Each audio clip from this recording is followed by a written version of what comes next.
Good afternoon. We are going to be making some steam juicer tomato vegetable juice. And the reason why I'm doing this video is because I did not find one online for steam canning or steam processing the juice. I saw tomato juice, I saw fruits and vegetables, but not tomato vegetable for this process. So I'm going to do this so that other people will see how we do it. And it's the first time that we've done it, so be patient. So basically we have our steam canner here, and we have a humongous amount of tomatoes and vegetables that we chopped up today. We put in here about 12 to 13 pounds of tomatoes, some parsley, some spinach, some lettuce, some peppers, some celery, and some carrots, and about a half an onion. That's it. And we're going to load up the receptacle in our steam juicer and begin to process that.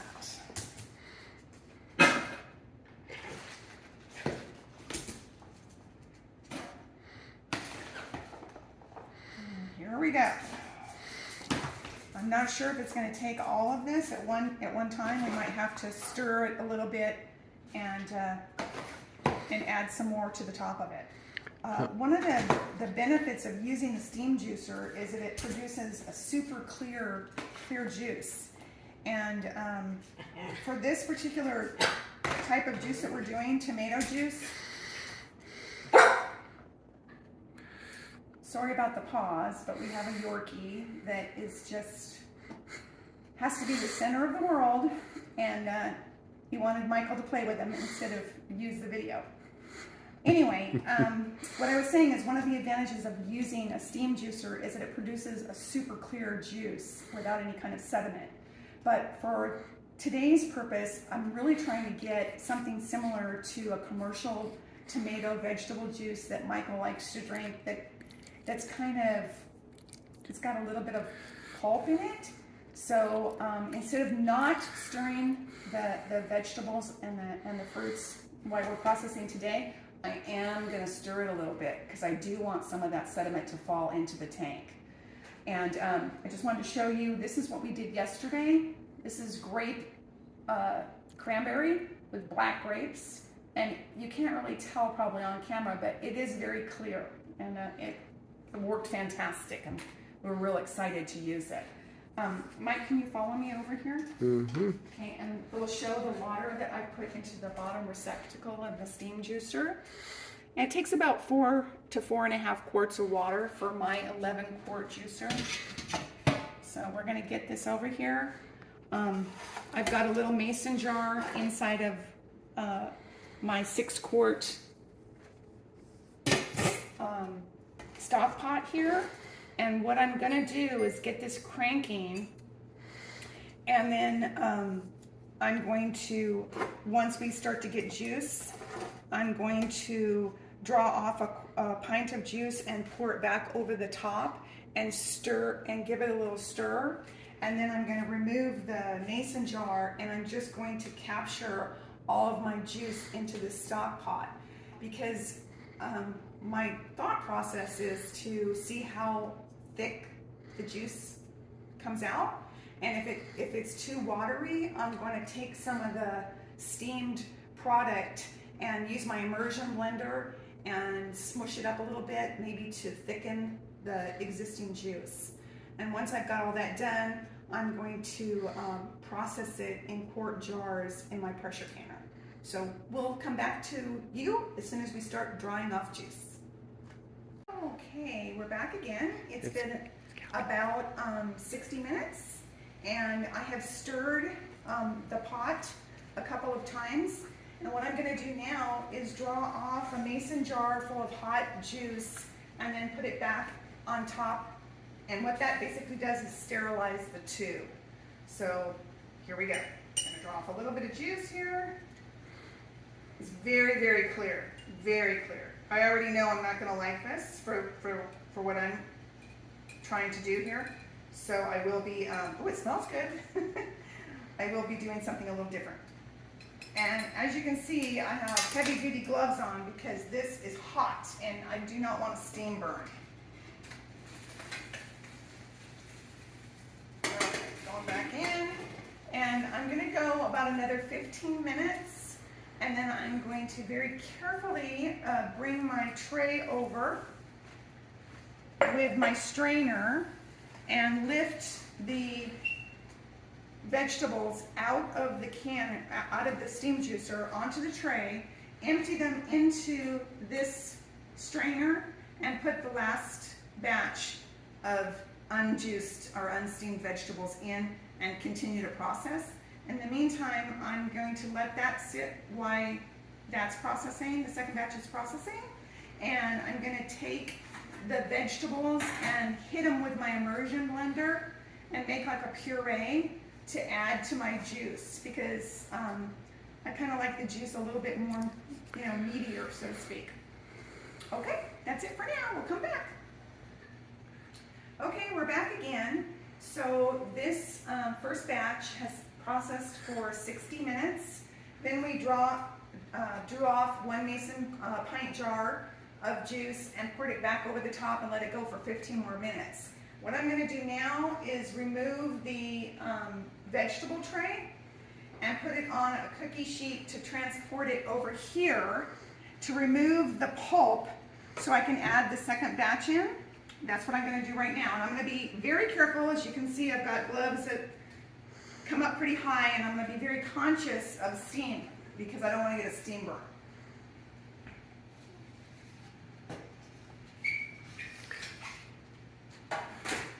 So that's kind of a little wicked dance. I call that the anti-steam burn dance. Okay, Mike, can you come on in here and show the liquid that we've got going on? How clear it is? Wow, super clear. Okay, I already know that I'm going to draw that off now and put it into my stock pot.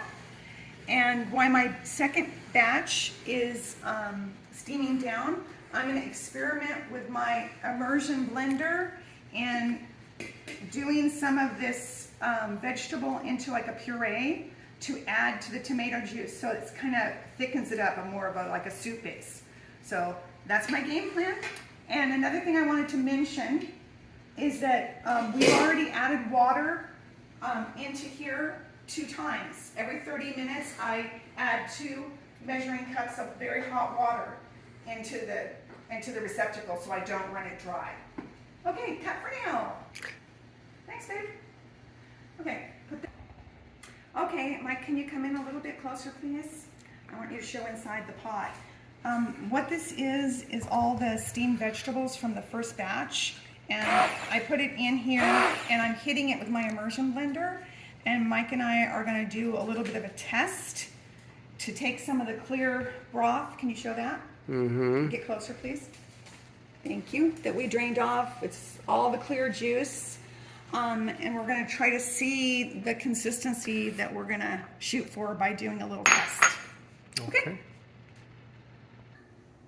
Okay, we have completed the second batch of vegetable tomato mix, and we have a pretty large stainless steel stock pot here of juice with some additional pureed of the vegetables added in.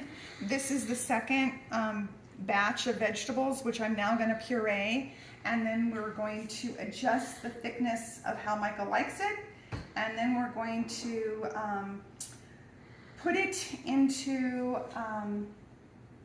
quart-size mason jars along with 2 tablespoons of lemon juice and 1/2 of a teaspoon of salt.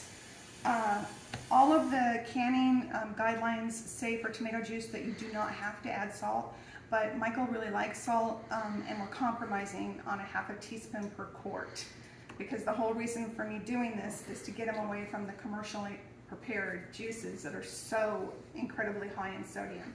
So we're going to come back to you after we've completed the pressure canning of the juice and show you the end product.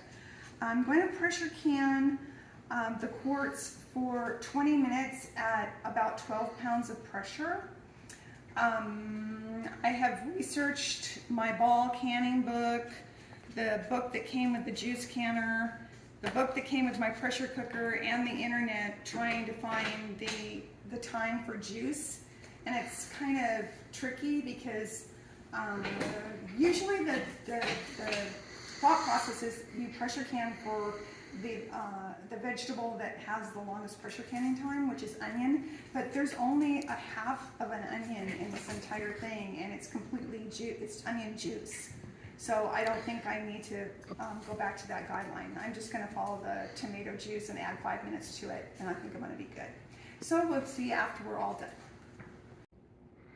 Okay, we have just taken 7 quarts out of the pressure canner, and what we got for a yield was 7 quarts of juice. I used 2 big heaping cups of the pulp back into the clear juice to make a more,